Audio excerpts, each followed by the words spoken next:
മുണ്ടക്കയിലെ ഉരുൾപൊട്ടൽ 24 വാർത്താ സംഘത്തെ ആദ്യം അറിയിച്ചത് ചൂരൽമല സ്വദേശി രമേശാണ്. രമേശിന്റെ വീട് ഉരുളെടുത്തെങ്കിലും വീട്ടുകാർ അതിജീവിച്ചു.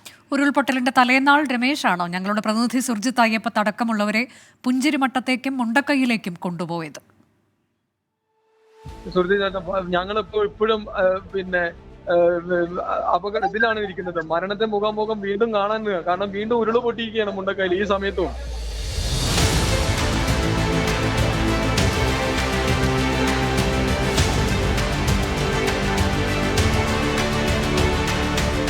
അന്ന് അർദ്ധരാത്രി രമേശ് വിളിച്ചു.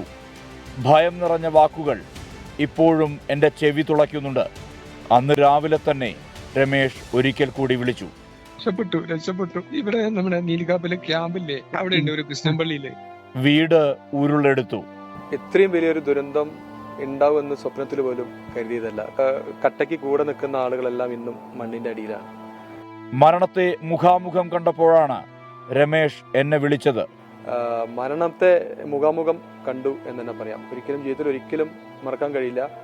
ആ ഒരു നിമിഷത്തിൽ എനിക്ക് 24-ലെ നിങ്ങളെ വിളിക്കാനാണ് എനിക്ക് തോന്നിയത്. വേറെ ആരും രക്ഷിക്കാൻ ഇല്ലാത്ത ഒരു സിറ്റുവേഷൻ. മാത്രമല്ല ചുറ്റിനും എല്ലാം പോയി, ഞങ്ങൾ മാത്രം നിൽക്കുന്നു, ഞങ്ങളെ ഒന്ന് രക്ഷിക്കണം എന്ന് പറഞ്ഞിട്ട് എനിക്ക് വിളിക്കാൻ നിങ്ങൾ മാത്രമേ ഉണ്ടായിരുന്നുള്ളൂ. വേറെ ആരും ഉണ്ടായില്ല.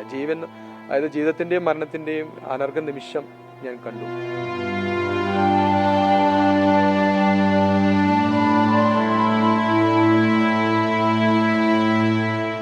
ഇനി മുന്നിൽ ഒരു ശൂന്യത.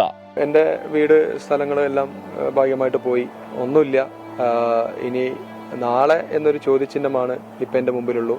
രമേശ് അതിജീവിക്കും ഈ മണ്ണും. അതിന് കനിവുള്ള മനുഷ്യരുടെ കരുതലുണ്ടാകും. സുർജിത്ത് അയ്യപ്പത്ത്, 24 വയനാട്.